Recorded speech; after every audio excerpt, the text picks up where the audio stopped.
Mike Bond here with the inimitable Mike Perry, UFC welterweight. Mike, how are we doing, brother? Inimitable. What is that?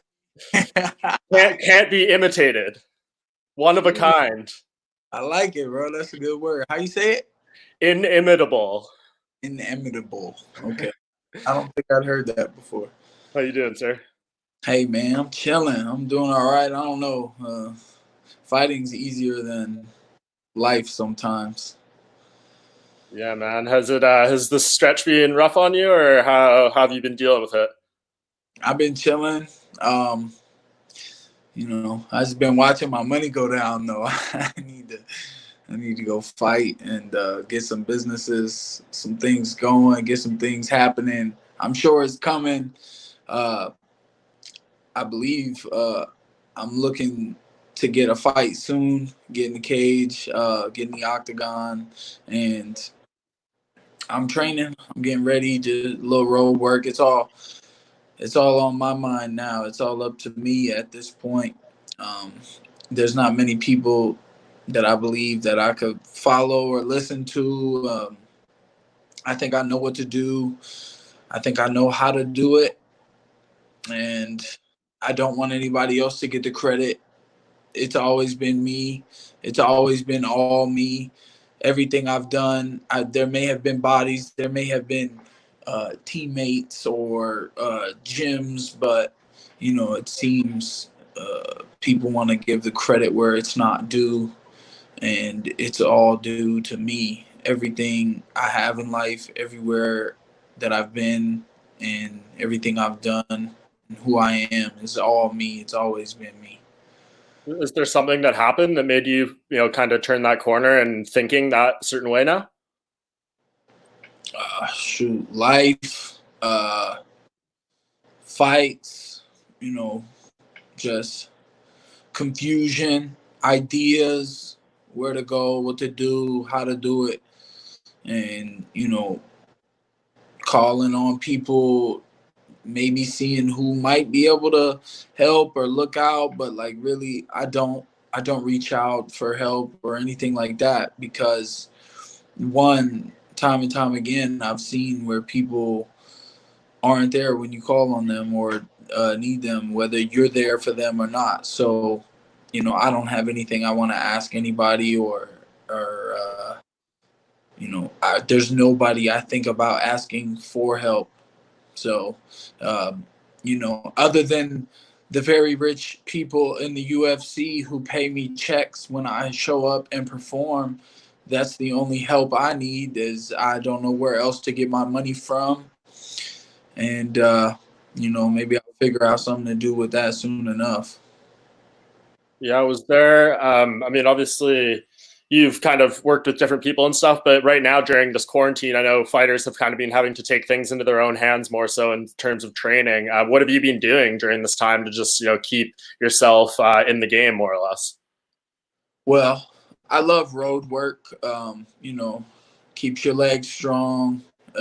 Get a good sweat, burn out the toxins. I've been cleaning up my eating lately. A lot of what I did during quarantine was quarantine. Like I rested, I ate bad, I did the things that I hadn't done for years. I sacrificed so much over the years, and it was a good like I tried to do all the things that you think about a martial arts artist or like even a monk would do. What would a monk do? You know what I mean? And it's like saying, and that makes me think like about people who are quiet. Like um, sometimes talking gets misconstrued, and like it's easier to just stay quiet. But like I can't stay quiet. I got a loud ass mouth, and I just want to fucking uh talk shit and then back it up. You know what I mean? I'm willing to back it up. I'm willing to step up at any time, no matter what's been going on. So I feel pretty good. I've been resting on quarantine, and then I started gradually picking it back up in the training, and I I've worked with a couple of guys who it started with just a place to hit the bag, and we might grapple a little or something like that. But it's just keeping. You never forget. It's like riding a bike. Martial arts, you don't really forget. You can loosen up a little bit, but you want to keep it tight. You want to work your forms, your techniques, and shit. But then also you don't want to overthink it, like what it sounds like what I'm doing right now. And I really don't overthink it. I just want to do a little bit and then be done. Some people, like I was thinking this morning about Tyson Fury. He's on Instagram every day doing a 45 an hour workout, and it's like little calisthenics and stuff. And I was like speeding through it, and there was like lots of times when they're just sitting there not doing nothing, and they're waiting for the next set or technique or like sit up or whatever round.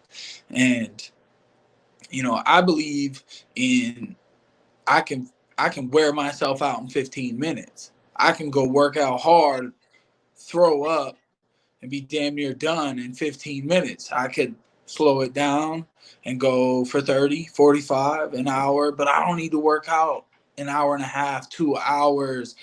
That's ridiculous. I'm not going to go at that pace.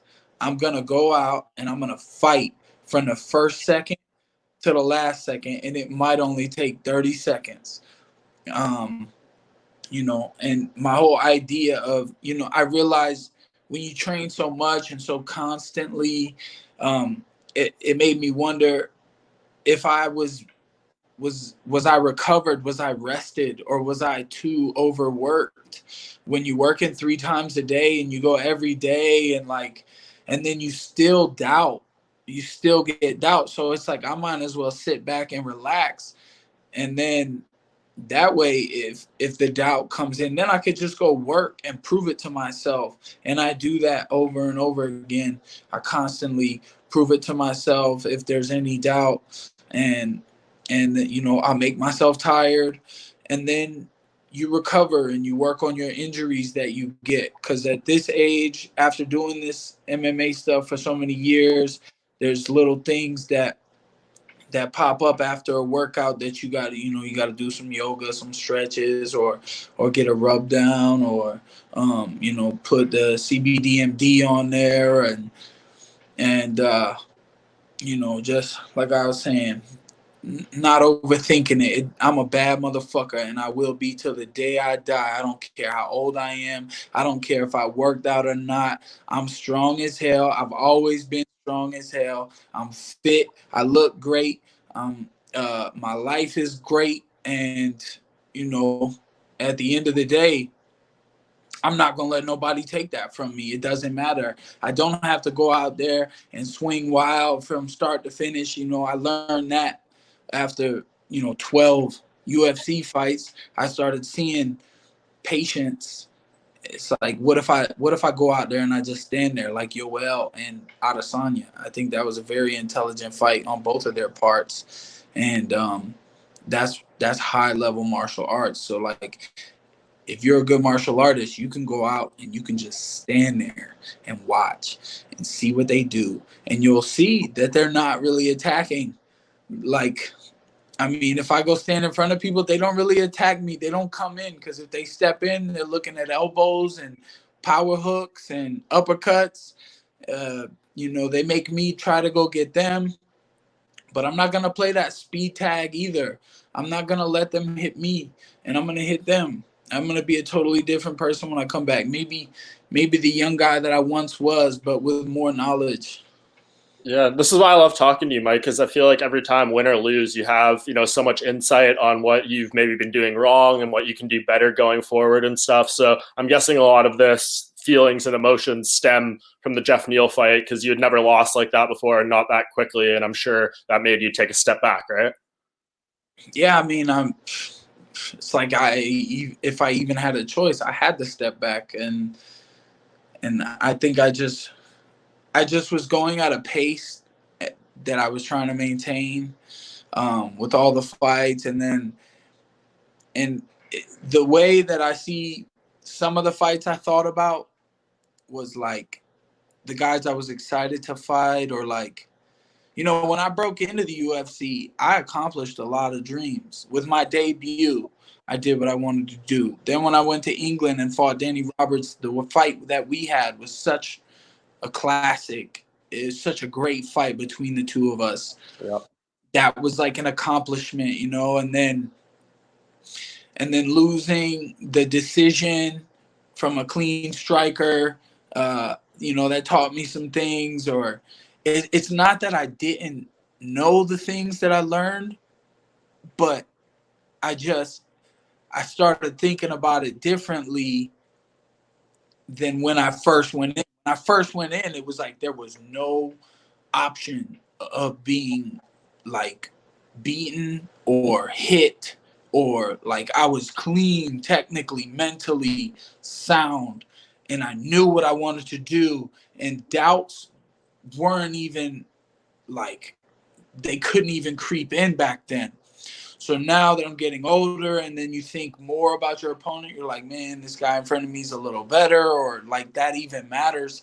No, it's all human with two arms and two legs. It's a dude, and it doesn't matter. I don't care what their experience is. A white belt can come in the gym and do some stuff. They sure can do it and get away with stuff sometimes. And you know, at the end of the day, see, I posted a video on my Instagram today. It was Tyson Fury talking about, if you can fight, you can fight. If you can't, you can't. That's it. And I know that that's true about myself, is that I can fight. I will always be a fighter. I will never stop being a fighter. I will be able to fight until I'm 80 years old. And you've seen videos of 80-year-old dudes hit somebody with a straight right cross, and it blasts them and they go to sleep. Look at those Mike Tyson videos. Yeah, look at Mike. You know, how Yeah. about me, Tyson, do a little exhibition? What's up? That'd be great. Well, Mike versus Mike. I'm actually wearing an Iron Mike Tyson sweater here, so perfect time in there. That's funny. So I'm curious though. Any part of you from that fight with Jeff, did the nose have anything to do with it? Do you feel like you came back from that too soon, or was that all good? That sounds like an excuse. No, I just got beat. To be honest with you, with the Jeff fight, I think I was about to do that to him. You know what I mean? I thought that I may have just hit him with a right hook. I stepped in. He threw that left kick, and it landed, and that was pretty much it. I was out on my feet, and then so like I remember the kick, and then I was in the locker room. I remember, like, it's like a weird movie in my head. It's like I got kicked, and I didn't even feel it, and I was like, "Fuck that." And then I saw the video of me backing up and stuff, but like I got kicked, and I was in the locker room with my team. Like, what happened? And they were like, and I was like, who? Not me. Bullshit. This dude standing right here didn't just go through that. But apparently I did. And, you know, I don't care about the past. The future looks bright to me in my head. The way I see it, I feel unbeatable, and I'll do whatever it takes to win. So, you know, I guess I had some lessons from it. That's the way I had to learn. I'm hard-headed, and I do see one thing simply technically from that was how this issue I had with defending kicks, either body kicks or kicks to the head. It would be like, you know, I would be chasing people down, and then they would throw the kick, and I would stop, and I would take the kick there on my arms. And those kicks really beat up your arms like that, and then your punches kind of get weak and loose. So, you know, obviously there's a counter there. Sometimes you can block and then throw the counter, but you know, the Yoel versus Adesanya fight taught me a lot. I think me and Yoel have similar styles. Obviously, he's the better wrestler, and he's weight class up, and he's also a tank. And, you know, I have some of those attributes. So, you know, I try to just look at any information that I can that I can utilize You know, like Bruce Lee says, he was like, take what is useful, discard what is not, add what is uniquely your own. I've always done that. I've always been me. And I'm always going to continue to be me. Nothing's going to stop me from being me. I can't not be me if I fucking tried. So I am who I am. I'm going to be who I'm going to be. And I'm always going to be a problem for these motherfuckers, no matter who it is. I don't care. It don't matter. I don't even feel like we need weight classes or anything else anymore. I'll fight anybody, anytime, any place, on the island. Let's go. I'm ready to fight. I'll fight any one of you motherfuckers right now. Yes, sir. And you mentioned you're not worried about the past. It's all about the future. And following you on Instagram, you can see you're really about positivity and that kind of things right now. And it's hard not to notice the fact that this new woman who's come into your life seems to have a big influence on you in that regard.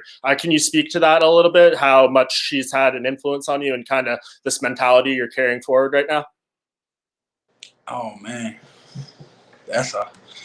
I mean, yeah, I'm just happy and angry, and I feel young and confused and excited, and I'm just all over the place, which is how I used to be.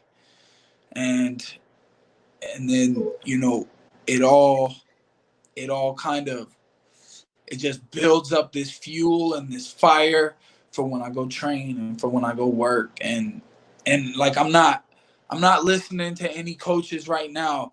Coaches who are saying things that they ain't gonna go in there and do, and like they want it to be this way or this way, and like it's a totally different way.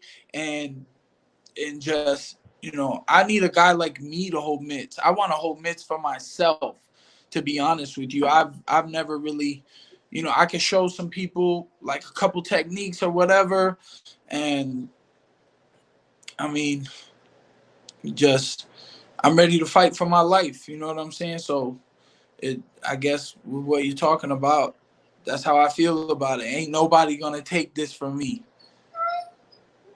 No doubt. So who are you going to be working with? Like, if the next fight comes in, who do you think will be in your corner? My girlfriend. Just her. Just her. If not, her and her friend.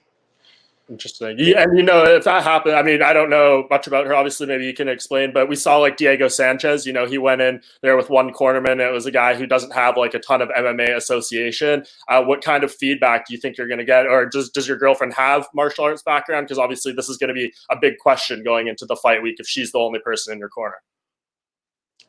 Listen, all I need the corner for is to pass me the bottle of water, wipe my head off, or put the ice on my neck when I get hot coming in between rounds. It's probably not going to go more than 5 minutes. And if it does, all I need is a bottle of water. I need a sip of drink and put some ice on my neck, and I don't need no advice. I feel like I've never really gotten advice. I feel like people just sound like Charlie Brown's teacher in the corner. They don't even know what the fuck to say because they wouldn't fucking go in there and do what the fuck they're talking about. It's a total. I don't know how the coaching shit works. It doesn't really matter. One fight or one corner, whatever, is all you need. The UFC wraps my hands. Big Tate wraps my hands. So I got a good hand wrap. I got a good game plan for myself. Ain't nobody telling me otherwise. Ain't nobody having me drill a bunch of shit that I'm not going to be fucking dealing with. I'm going to drill things and I'm going to see them how they're going to go because I'm the one with the experience in there. I'm the one who knows what happens in there. I'm the one who understands where they go, what they do, how they do it, how they move, how they think I'm going to move. And it's mind games, it's tricks. And I'm better than them. I'm better than everybody. I know I am. I just got to fucking do it my way. Yeah, I mean, you got to follow your own path there. So in terms of getting the next fight, I mean, I know you said maybe someone coming up soon. The UFC is pretty much going to be doing a card almost every weekend between next weekend and July. Beyond that, they got a lot of events to make up. When ideally would you like to fight? June, July. I'm ready. Tomorrow, tonight, yesterday, the next day. It don't matter, bro. Any one of these motherfuckers can get it at any time. Let's go. Abe already knows who you talking to right now. You already know that y'all been talking to my manager, first round management, ready for Platinum Perry to fight. You know, he asked, have I been training? Of course I've been training. My life is training. All I do is work out. Look at that shit, bro. I stay fit. I stay ready. And my boxing is tighter than ever. So I'm ready. Would you prefer to fight at the UFC Apex in Las Vegas or go to Fight Island? Shit. Well, I do like to play Apex Legends. It's been a while since I played that shit. But I don't even know where Apex is. And whatever, I'll do both. There you go. What do you think about the idea? I mean, you're a guy who feeds off energy, stuff like that, going in there and fighting with no Fuck crowd. Darren Till's mom, too. Fuck Darren Till. I want to fight Darren Till. I want to fight him, and then I want to jump out the cage like Khabib did and jump kick his mom in the face. Fuck Darren. I thought you guys were cool after the spa. Bro, he's a fucking piece of shit. He's a and there's nothing wrong with being a unless you just like sucking dick. That's cool. He likes to suck dick. That's why he wanted to go to the spa. Fuck him. Excuse my language if that's terrible, but I hate that motherfucker's guts. I don't like when people say certain things. I have one thing I care about in this fucking world. And, you know, whatever. Obviously, people are going to use that against me, people who want to see me fail. But to me, it just puts this focus on me and this energy, because I understand that anger can throw you off. And I've been dealing with that my whole life. So it makes me focused and prepares me to do what I need to do to come out on top. Is it frustrating that Darren is taking shots at you when he's a middleweight now? And, you know, the possibility of this fight kind of makes, you know, it doesn't line up as well as it did when you guys were both welterweights. It doesn't. It doesn't line up as well because I'm 185 pounds right now. But if he wants to cut weight to 185, I'll fight his ass at 185. I'll try to put a couple pounds on, and I'll be faster than him, and he'll be a fat piece of shit. Fuck him. I'll fight that anytime. I think people have been asking for that one for a while, so hopefully you can get his eye open when we sparred that one time. He had some heavy hips. I'll tell him that because he's a fat piece of shit. So his hips were heavy and his feet were glued to the fucking floor. But I busted his eye up and I fucking hit him about 20 times. I hit him with a couple combinations, little pity pats to the face. He was so easy to hit. It's like he was a statue standing still and I was just dancing around him. And then he tried to shoot on me and I kneed him in the fucking eye and he was bleeding in that little picture that we took. Oh, damn. And what did he do? When y'all asked him about sparring with Mike Perry, oh, he's a fucking great fighter, a terrific fighter. He was sucking my dick. Fuck him. One thing I wanted to ask you about, Mike, before I let you go. I know you are a former training partner, friend of Jacare Souza, and I know when the news came out about his positive test, you sent a very nice tweet and everything. Have you spoken to him or anything like that? And if so, just how do you feel about all that stuff that went down? Well, I mean, wow, man, that was a shocker. I really felt for Jacare, and I mean, I thought, wow, what a savage. Cut weight all week, made weight on coronavirus that's out there killing all these people and shut down the planet. Jacare Souza makes weight, and I hope he's doing better. I'm sure he is. He's a legend. He's his prowess and his mental strength is second to none as far as I've seen. He's one of the most humble dudes I've ever met in my entire life, but he can turn on that savagery. So it's I got a lot of respect for Jacare, and I just hope him and his family are doing well and they're getting through this and he's feeling better. You know, what else can I say? I might have sent him a comment, you know, like prayer hands, like, but there's not much you can say. You can only go through things. You can't go back. You can only go forward. So absolutely, brother. Well, it seems like you're very focused on going forward and stuff. Before I let you go, Mike, anything else you wanted to speak of or a plug? I know you got your pen there as well. I don't know if that's a sponsor or anything, but if there's anything you want to mention before I let you go. Well, I mean, I do have one sponsor who looks out and takes care of me, and in these hard times when I don't have a fight, they're helping me pay my monthly bills, you know. And shout out to CBDMD. They don't just help me pay my monthly bills; they also help me deal with uh, all these problems that MMA have caused in my body over the years. So thank you, Hans Mullenkamp. Thank you, CBDMD. I'm proud to be a part of the team.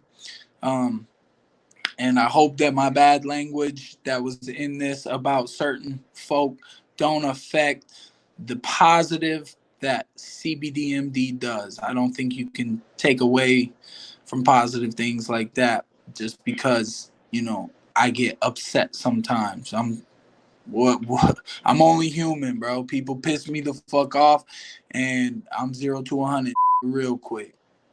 Understood. Well, it's a pleasure being joined by you, Mike. It's actually my birthday today, so this was a nice gift on your behalf to take a few minutes out. So I appreciate you. Well, thank you, brother. Happy birthday to you. Thanks for spending time with me today on your birthday. Thank you, man. Have a good day. We'll talk soon. All right, bro. Peace.